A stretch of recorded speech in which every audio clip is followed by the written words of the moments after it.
हमारे लोगों को डराया धमकाया जा रहा है। साफ शफाफ इंतखाबात कराना इलेक्शन कमीशन की जिम्मेदारी है। तहरीक इंसाफ के रहनुमा बैरिस्टर गौहर ने इलेक्शन कमीशन पर इल्ज़ामात की भौचाड़ कर दी।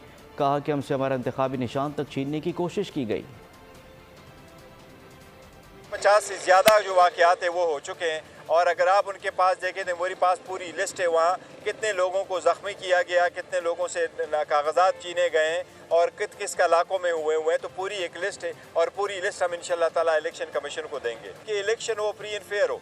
इकानमी पहले से डूब चुकी है। अगर election free and fair and transparent नहीं हुए तो इससे पूरे मुल्क का बहुत नुकसान होगा, इसमें जमहूरियत का नुकसान होगा।